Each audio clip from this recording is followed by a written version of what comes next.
this is your first time with us, we're entering into a series called Multiply.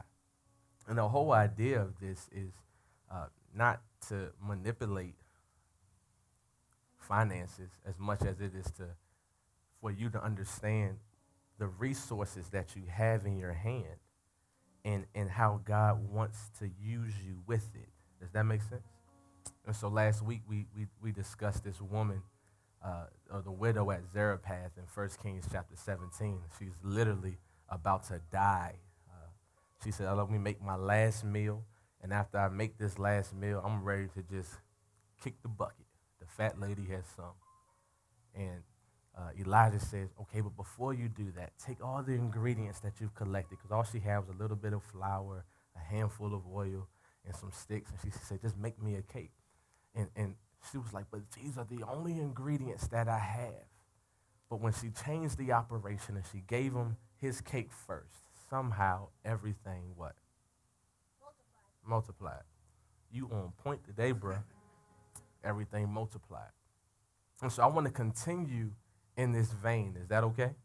I want to continue in this vein. I want to build upon this series because I truly believe that everything in your life should be multiplied. Everything, not just your money, but your peace, your love, your joy, your patience, your compassion, your grace, and even your finances. They should be multiplied in your life. In fact, to maintain, we learned is the most risky thing that you could ever do because we never know when the garage door is going to open. If you was here last week, or when God is going to come back. You with me? So I need some help. I want to look at this. If you're taking notes, the title of this is "Anything times zero is what?" Zero.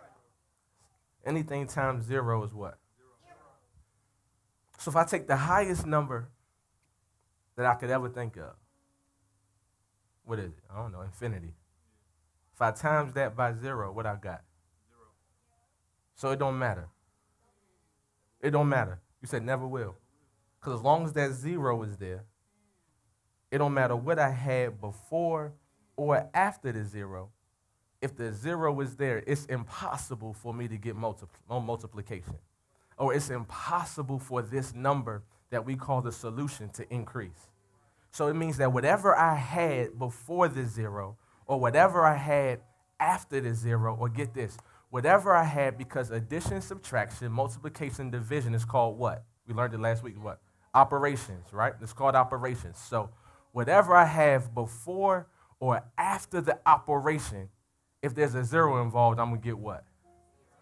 So when it comes to multiplication, then if I'm trying to get a higher number and one of those factors in my operation is zero, it doesn't matter. It just don't matter. Y'all with me? Amen. So anything times zero is what? Okay. When I was growing up, math was like an okay subject for me. You said me too. Because once fractions came, I wasn't as fast. 7 plus 7, 14. 8 plus 8, 16. 3 plus 5, 8. 3, 6 plus 2, huh? One of my teachers, though, I was cool with fractions because she always brought pizza. Anyone ever had, like, pizza introduced with fractions? Or was that just my teacher was pretty cool? What happened? No, my teacher brought in a real pizza. But the fractions didn't work because I could eat a whole pizza by myself. Ain't no fraction left. It's gone. I ate all 8 slices with ranch and wings at Boston's on March 23rd. And you write "iNgage" on the back of the receipt. And you get 20%. But then sometimes math can get like ungodly. Like trigonometry, calculus, statistics. And you'll ever use these since you failed the class? I didn't fail, but should have. It can get downright ungodly. Like I remember when I first went to college and enrolled in my calculus class, I literally began to take out my folder and see, was this a prerequisite for real? Because I was like, this is going to be a long semester. 'Cause I don't know what he's saying, bruh. But I don't care what the math is past fractions, whether it's geometry, algebra 1, algebra 2, calculus, trig, pre-calc, whatever it is, multiplication is the baseline. In other words, you can't advance in math if you don't have understanding of multiplication. You with me? Much like in your life, you can't advance in your relationship with God unless you've got understanding of the principles of multiplication. Because you will handicap yourself into just staying on the same level because you don't understand the law of multiplication.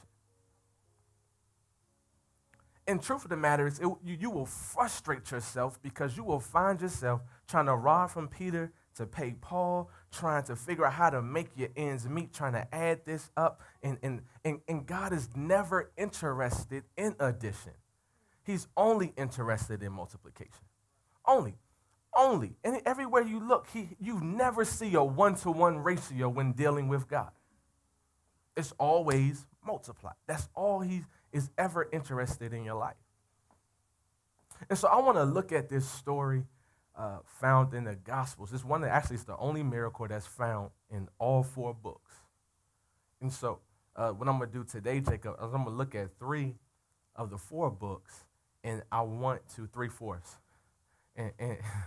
And I want to try to get a full vantage point on this idea of multiplication. Is that okay? It's a very familiar story. It's the feeding of the 5,000. Y'all familiar with that? So I'm going to do my best to try to preach this in a way that you haven't heard it. So let's go to Matthew 14. But here's what I do. Won't you stay in Matthew in the back, Brianna and T? And Dominique, won't you go to Mark chapter 6? Mark chapter 6. And I need someone else to help me. Who got a loud voice? Me. You do got a loud voice, but not for this one, bro.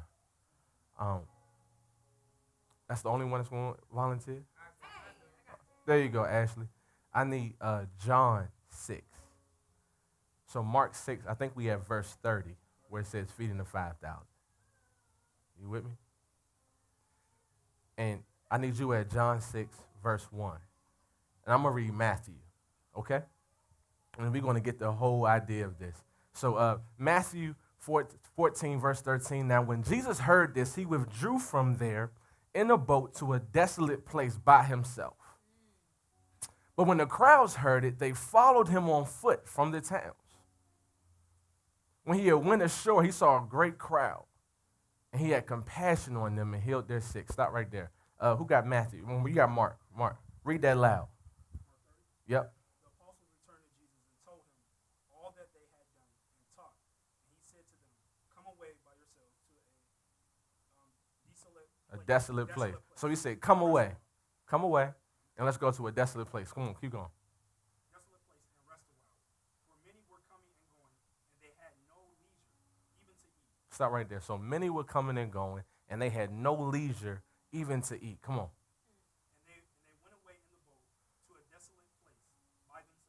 Uh-huh.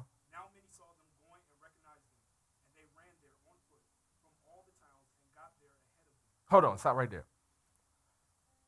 So they got in a boat, and while they were in the boat, some people saw them and beat them there. Okay. John 6. Sometime after this, Jesus crossed to the far shore of the Sea of Galilee, and a great crowd of people followed him because they saw the signs he had been performing. Uh-oh. They saw the signs he had performed by healing the sick. Then Jesus went up on a mountainside and sat down with his disciples. The Jewish Passover festival was near. When Jesus looked up and saw a great crowd coming toward him, he said to Philip, Stop right there. They got to the place where Jesus is just tired, and he's like, you know what? I got to get away. I don't got nothing left in me. I'm ready to go. I got to get to a desolate place. I got to get to a place where I know I won't be familiar with anybody else there. A desolate place, a place where no miracles can happen, a place where nothing can, it's just dry and it's barren. That's the place that I need to get to because I know people won't be there. Let me put it this way. Imagine, Khalil, if you said, I just need a vacation. Come on. I just need a vacation. And when you go on vacation, and if you book vacations based upon you getting away from people that you don't want to see. Correct? Like when you're ready to go on vacation, it's like, I'm trying to go to a place where I know I ain't going to know nobody. Well, here's the problem. They were on a boat. They couldn't get on a plane. They were on a boat. Jesus and the disciples were on a, and so someone noticed Jesus and the disciples on a boat and said, that's the one that performs miracles. And look, they ran ahead of them and was waiting for him before he even got off the boat. Can you imagine, Khalil? You need a vacation, and the person that you trying to get away from most, when you got to the lobby of your hotel, was like, hey.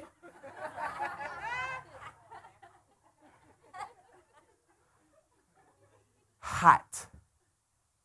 But here's what I love about God, though, is when he saw them, he had compassion on them. Wait a second. Because maybe, like, I'm married, right? I ain't got no children yet, but I'm married. And there's some times when I come home, I just need like 15 minutes. Any married people can say, I need 15. Like my wife said, absolutely, because the role is really going over foot. But it's like, I need 15. I just need, I love you, but I just need some me time. Aren't you glad that you got a Savior who don't need 15 minutes? That's right. That's right. That even when he's trying to get away from you, when he sees you running towards him, oh, come on, man. When he sees you running towards him, he still has compassion. He can see you in your insufficiencies. He can see you in your mess, in your shame, in your guilt, in your frustrations, in your sin, and say, you know what? Because you're running towards me, I got compassion on you, and I can put aside my own needs and meet you right here where you are. And although this place is desolate, I can heal you. I can still come to where you are, even though I tried to get away from you. But at the moment that I saw you have it in your heart that you're trying to run after me, I've got compassion. Had compassion on them. Wow. But here's the problem.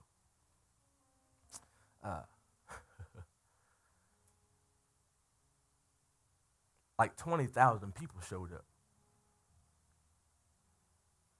And the disciples were like, hey, all this is cool, but we in the middle of nowhere and these folk hungry.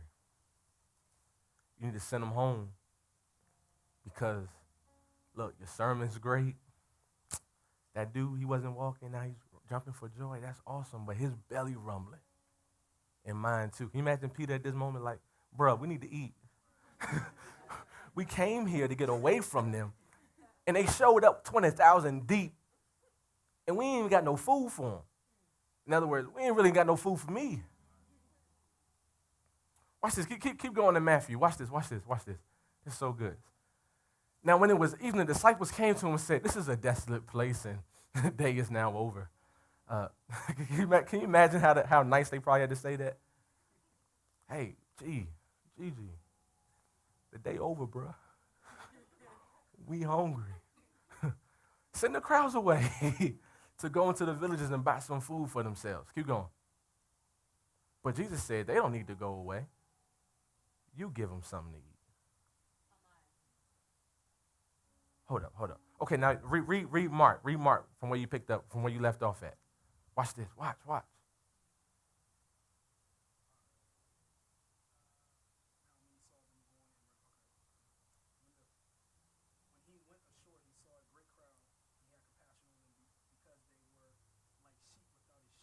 Come on. And he began to teach Uh-huh. And when it grew late, his disciples came to him and said, "This is a desolate place, and the hour is now late. Send them away to go to the surrounding countryside and villages and buy themselves something to eat." But he answered to them, "You give them something to eat." Okay, stop right there. Stop right there. So he answered to them, you give them something to eat. So now here's the question I began to have, Mom, is who is asking these questions? But notice that here in Mark, it says Jesus answered them, right? He answered them. So what did he answer? Now I need you to read, John, from where you left off. When Jesus looked up and saw a great crowd coming toward him, he said to Philip, "Where shall we buy bread for these people to eat?" Stop right here. Now Jesus said, now where shall we buy bread for these people to eat? It's a desolate place. Meaning that, and you saw here, there's nothing around. He said, send them back into the villages, right? He said, so where do we buy bread for them to eat? Keep going, Ashley. He asked this only to test him. Stop right there. He asked them this only to test them. For what? Because what? He knew what? For he already had in mind what he was going to do. Come on, keep going. Philip answered him, "It would take more than half a year's wages to buy enough bread for each one to have a bite." Stop right here. Oh, come on, this is so good. So Jesus, come here, Q, come here. All right, you're going to be Philip, right? Jesus told Philip, he said, hey, man, where we going to feed all these people? Where we going to buy bread for all these people to eat? But he already knew the answer in his mind. He was just testing them. That's good. He said, where are we going to buy bread for all these people to eat? Philip responded, man, it's going to take about 200 denarii, half a year's wages, to feed all these people.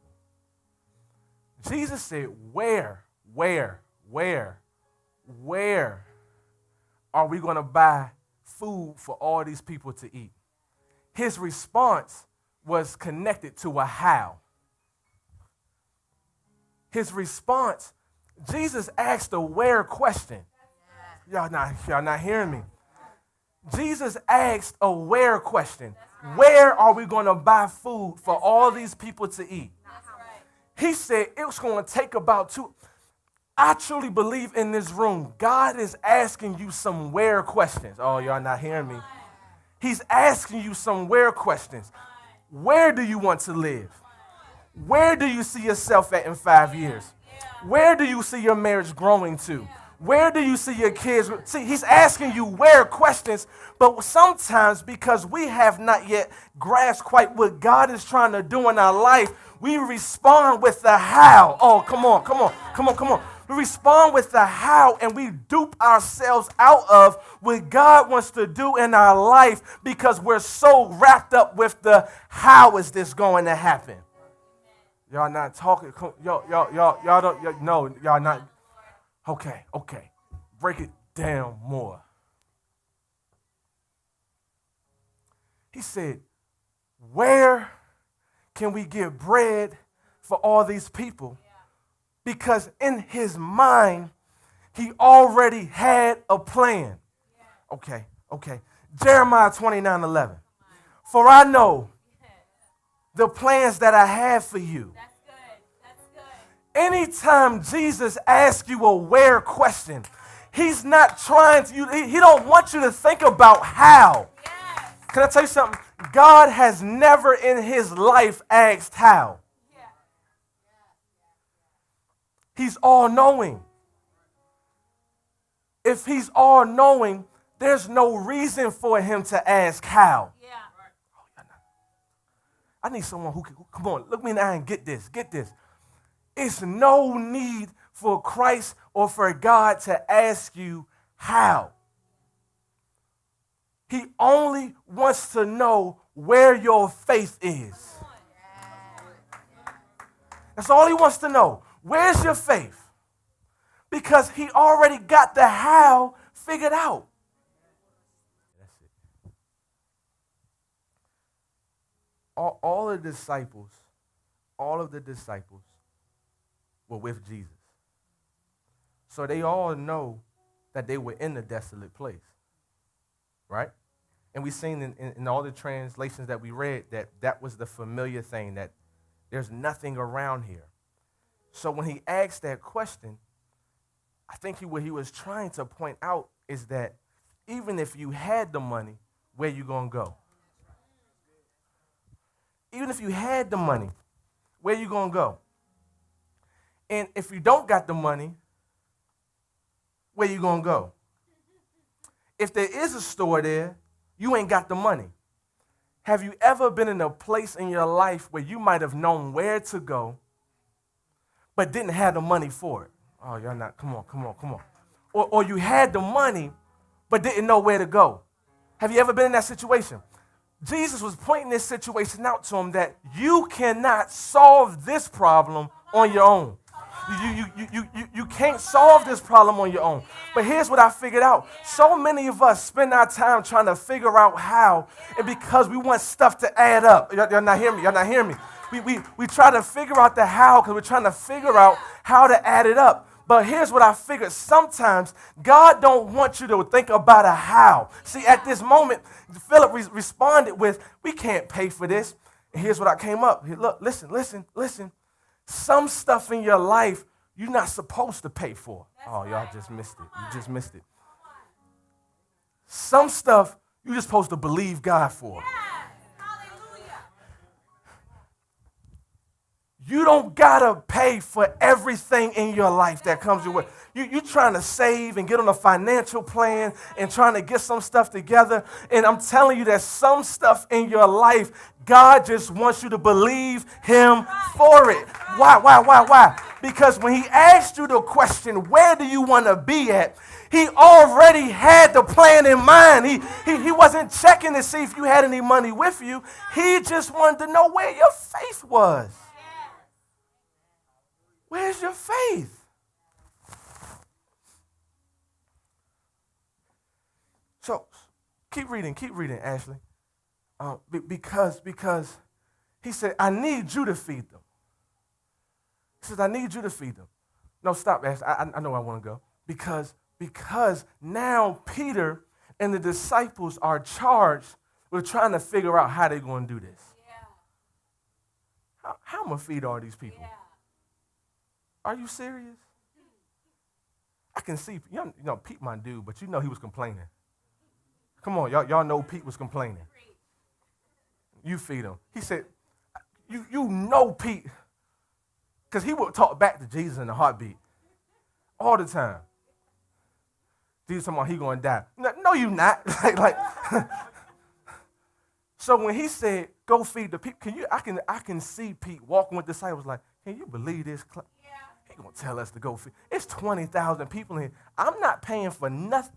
I'm not paying for nobody to eat. I don't even like these people. And then he healing these mute people. He should have healed the mute people after we fed them. Because now that they heal, all they want to talk about is how hungry they are. All he do is just, come on, you know Pete was complaining.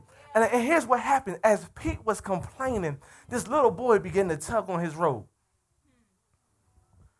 This little boy began to tug on his robe. Come here, Pete. Come here. Pete complaining, and this little boy began to tug on his robe. Hey. Here you go. You can take my lunch.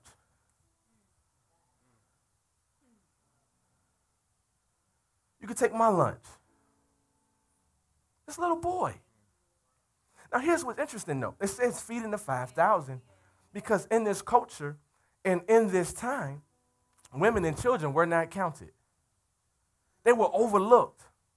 So now look, this little boy who's overlooked, not even counted, not even in the equation, has something to give. Oh, y'all not, y'all.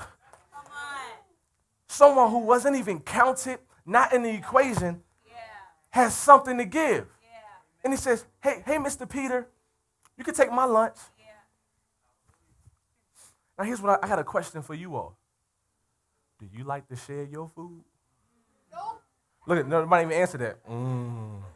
How about this? Do you like to share your food when you're hungry? Yeah. Some of y'all like to share a piece of gum. If you got one piece in your pocket and you got a piece in your mouth, and I ask you for your gum, this is my last piece. You're going to keep that. And if you do let me have it, you're going to. Go ahead, sit down, man. You're going to keep what you got.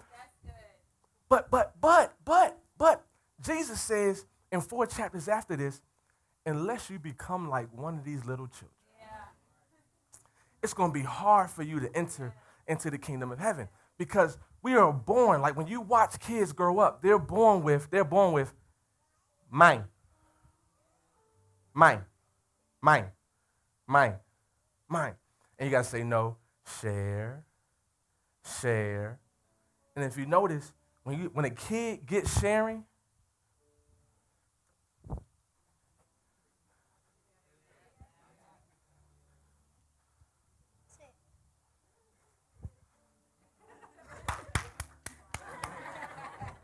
am I right?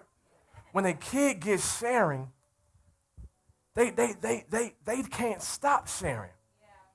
So now this little kid was able to detect that there was a problem. And he was willing to give his last.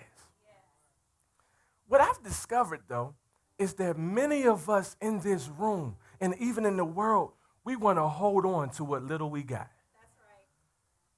We want to just hold on to what little we got. We can't let it go. I mean, our hands and our fists is just like this, and it's like, no, this is my last one. I ain't no. We want to hold on to it. And yet, this boy had the courage to let it go. Yes. But what I've discovered, though, is that over time, our life's experiences teach us to hold on. That's right. So we've been hurt in a relationship, so we'll hold on to our love. It seems like our spouse hasn't got it quite figured out yet, so we'll hold on to our guards, and we won't let them down. We'll hold on to our heart, and we've been burnt a lot with money. These churches, man, you know, they just want your money. That's all they want. And we hold on to our money. But the problem is when I'm holding on so close fist. Look at little boy just said that. Little Brian said, you don't have a place to receive. Because we can get so caught up in just trying to hold on and maintain what I got, that we don't just want to let it go. And this boy was willing to let go of his lunch. And I think the hardest thing that we struggle with is we feel like this is my money. I worked hard for this. I worked hard to get back to a place where I'm sane in a hole. I'm not trying to give my heart in another relationship. We just want to hold on and maintain what we got. And God is saying, you still don't get it, do you? That everything in my life and in my system is backwards. If you want to be first, you're going to have to be last. That's right. If you're going to want to be the greatest, you're going to have to be the least. Yes. And here God is saying, if you want more, if you want to multiply, you're going to have to let it go. Yes. But oftentimes we don't want to do that.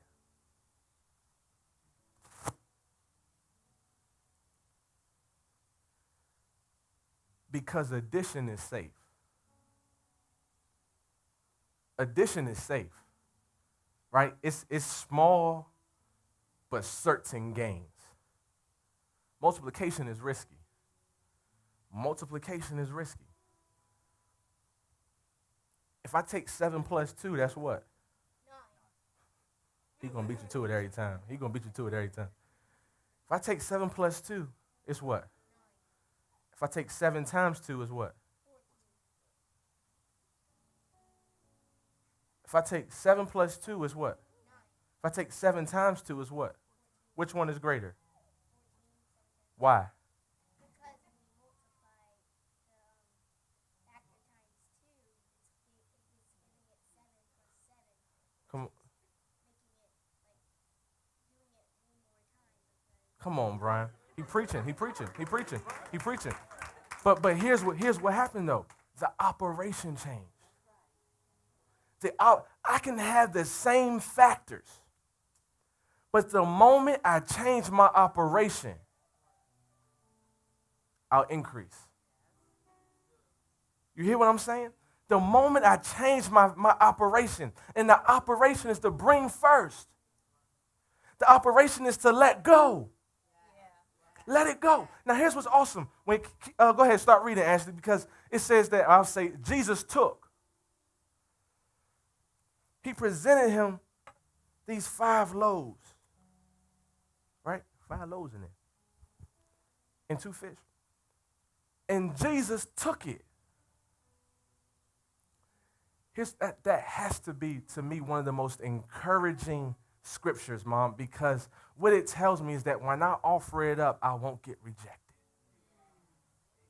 See, because this boy was overlooked. He wasn't counted. He was not even in the equation. But when he offered it, Jesus took it. And what I find is that many of us won't just let go because we're scared, and experience has taught us that if I give my heart, I might get rejected. If I give my all, I might not be accepted. But here's what I want to tell you, that anytime you bring your best to Jesus, he's willing to take it. So he took this bread, right? He took this bread. And in the King James Version, it then says he blessed it. He blessed it. He took this bread, and then he blessed it. Well, watch this. After he blessed it, he broke it.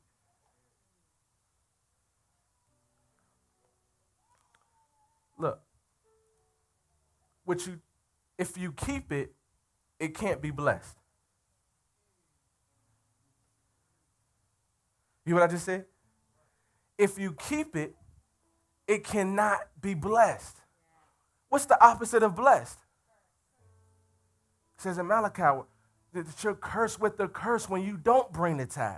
So if you keep it, your finances cannot be blessed. Look, he said he took it, and then he blessed it, and then he broke it. Now, here's what's interesting. Did you know that you can be blessed and broken? Oh, come on, man. Come on. You can be blessed and broken. Or watch this. You can be blessed and broke. Hear me out on this.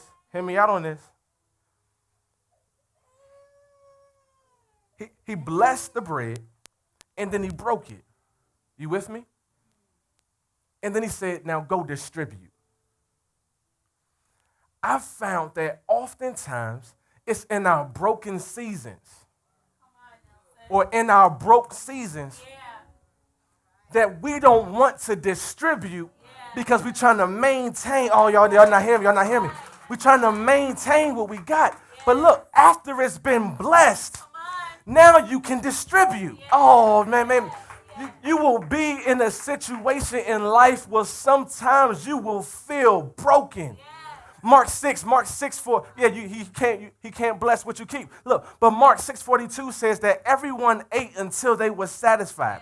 And so in other words, what just happened was after he blessed it and then he broke it, he said, I need you to make sure everybody eats what they got. There will be a time in your life when you're in the most broken season you've ever been in, and he's going to say, still show some love. You're going to be in the most broken season you've ever been in, and he's going to say, still show yourself friendly. You're going to be in the most broken season that you've ever been in, and he's going to say, still show up in the marriage, still cook, still clean, still love on them, still kiss them on the cheek. You'll be in the most broken season you've ever been in. He's going to say, keep distributing, keep giving your money, keep on sowing. And you're like, God, what in the world? Why would I do this? He said, because you are broken, but notice who did the breaking. My son did the breaking for you. There's no way that you will be able to distribute until it's been blessed and broken by me. So here's what happened. Now you got Peter. Oh, come on, man. You got Peter. And the instruction was to go distribute it. Can you imagine? Y'all take this bread. Look, I got 3 pieces of bread left. What you think Peter was doing? Peter was like, okay, take one. Why you take the biggest one? Watch this. There's 2 pieces left. You got to know at this time, Peter like this. There's 20,000 people in this room. Y'all hungry. If you see these people eating, you like, I know it better be some more in there. when you get to me. You got one more. Take one. All right. He on his last piece of bread. He like, oh my God. All right. What we gonna do? What we gonna do? He opened this thing up. Take it. That's the last piece. Stop right there. You know his heart just dropped. Yeah. But something happened between, look how quick, between the time she took her last piece and it got to this one. Yeah. It was more bread. Come on. It was more, what am I trying to say? I'm telling you, when you bring it to God, I can't afford to pay my tithe 10%. You can't afford not to pay your tithe. Here's why. Because the moment that he blesses it and he asks you to distribute it, trust me, all your bills going to be paid. Trust me, you're not going to go without. God multiplies whatever he touches. He says, bruh, they were literally worried about this bread. They were worried about this bread, Shauna. Bread is anytime you see it in the Bible, it's known as provision. Come on. In other words, they were worried, Cecily, about this provision for their life. This bread. What's another word for money? Okay, bread. If you're married, or even if you're just in a relationship and one person make more money than the other, what they call? Breadwinner. Watch this. And so they look at the fact that there's more people to feed than bread they possess. Have you ever been in a position where you had more coming out than you? That's good. You had more going out than what you currently possess. Oh, y'all not hearing me. That's right. And this bread is what they were worried about. But here's what Jesus said that I am the bread of life. Oh, man. When Jesus asked that question to Philip, he said, where are they going to get bread from? What was Jesus doing during that time? He was healing them so that they can have a way to make provision. See, when he asked that question to Philip, where are they going to get bread from? He was standing in front of the bread maker. He was standing in front of it, and he missed the question because literally he said, look, you're connected to the bread. Oh, y'all not hearing me. When you're connected to the bread maker, you don't have to worry about where bread is going to come from, where provision is going to come from. You are connected to the provision of life. Y'all hear what I'm saying? 2 Corinthians, watch this. Chapter 9, 10 and 11. He who supplies seed to the sower and bread for food. He who supplies seed for the sower and bread for food. Give us this day our daily. Will supply and multiply your seed for sowing. What's your seed for? Not to hold on to it. There's no seed that can multiply in your hand. Oh, y'all just missed it. There's no seed that can multiply in your hand. Your seed is for what? And increase the harvest of your righteousness. Keep going. Look at this. You will be enriched in every way to be generous in every way, which through us will produce thanksgiving to God. All right, watch this. Let me get this real quick. We're talking about multiplication. and the principles of multiplication. That is divided. Look at this. I think I can see another one up in there somewhere.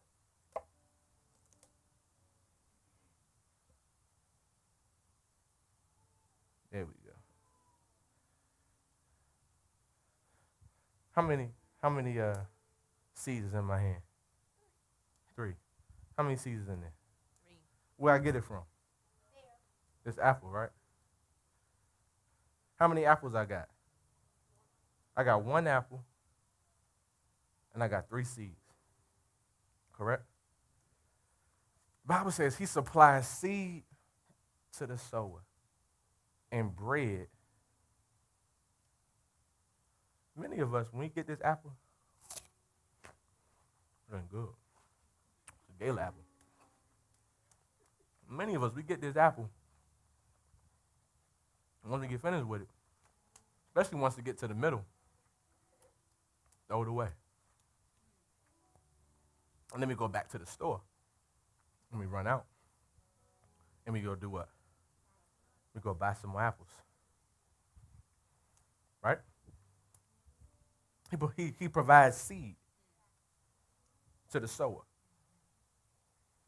So we'll get this apple. Yeah. Yeah, I know one. We'll eat it, and we'll throw it away. But inside every apple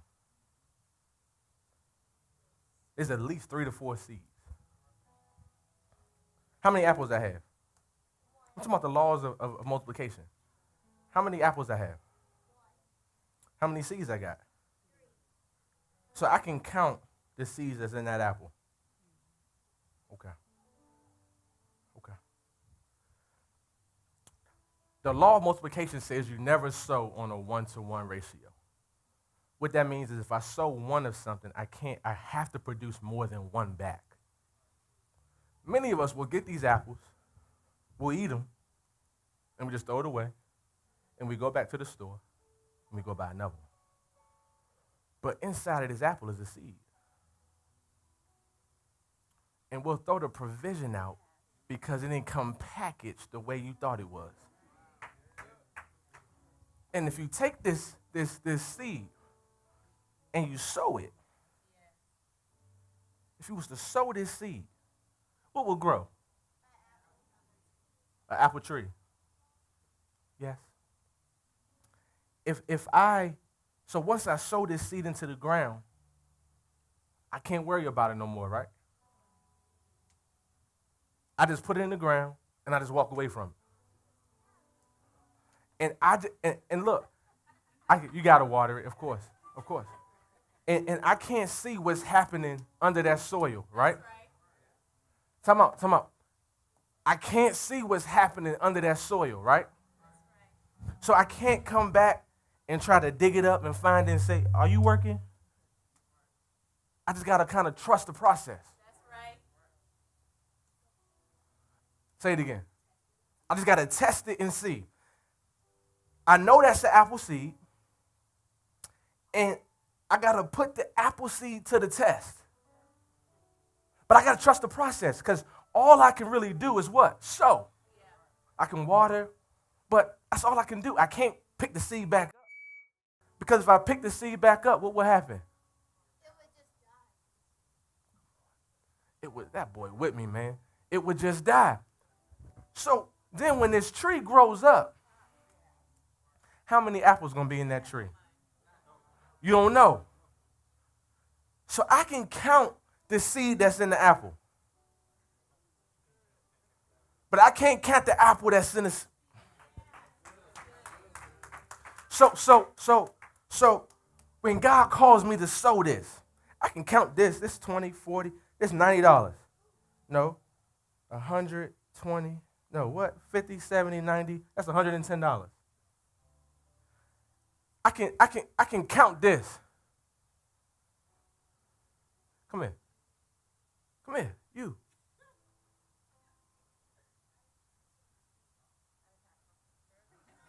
She said, I got comfortable.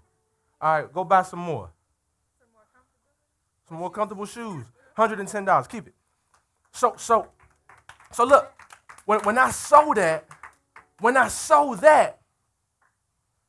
I bring my whole tithe back, I can't count the money that's inside y'all not with me, man. I can't count it.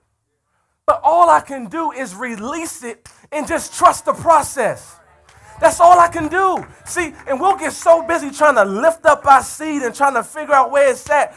God has provided provision in your pocket every single day. And we can sit there and try to count and try to add stuff up. I'm telling you, that will never work because God is not about addition. He's about multiplication.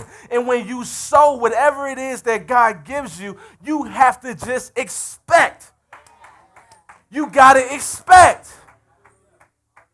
You don't know when it's going to happen, but you just got to expect the harvest to come. That's it. Because I never sow on a 1-to-1 ratio. I can't. And wherever you have a need, you sow a seed. Wherever there's a need, you need more joy in your life, sow some joy to somebody. You need more time, give your time to this church. I'm for real. You need some love, sow some love. You need some encouragement, send someone a text. You need some money, sow some. Look, this is not about me. It's not about me. I'm trying to show you how this thing works. And when you release it and you trust the process and you let it go, it will come back. More than the way you sent it off. Every single time. Yes.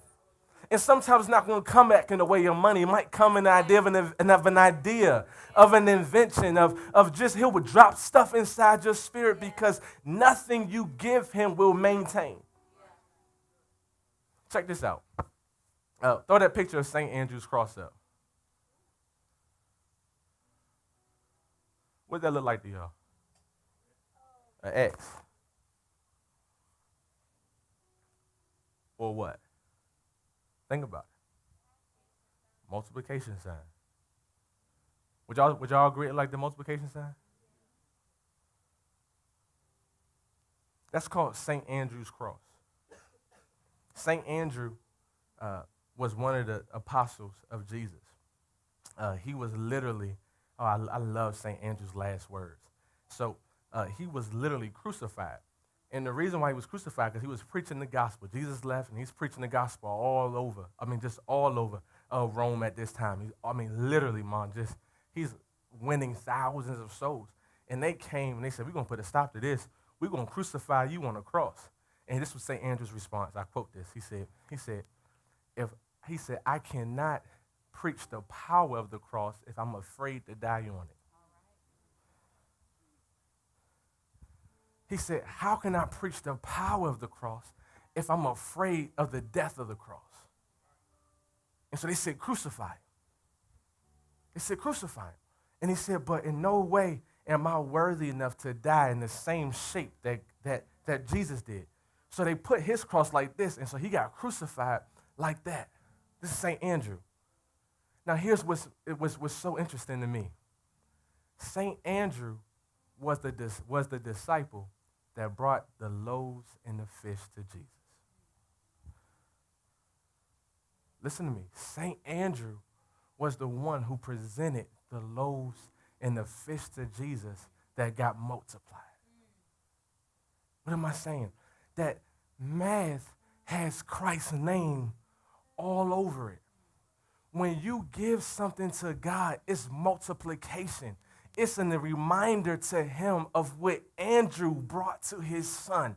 And he used that to multiply. In other words, every time you change your operation and you stop trying to maintain and hold on to what little you got and you let it go and allow God to multiply it in your life, you cannot fail. You can't. Come on, worship team. Here's what I'm saying to you guys, man. I think in some way, shape, or form, all of us are like this little boy. we've got something that we have to give to Jesus. We've got something we got to give. Whether it's our heart, whether it's the rededication of our life, whether it's a specific issue that we're holding on to, that we're trying to control, that we're trying to make sure that we can do whatever we can to just hold on to what little we have. And we got to get to the place where we're willing to just let it go. And for many people, especially when it comes to your finance, it's an area that you want to lord over. It's an area that you want to have control over. And today, and as we make more strides, I want you to begin to walk out on the edge like this little eagle that was branching and just jump and trust God in the process. Just jump and trust God in the process and trust and know that he will make sure you fly.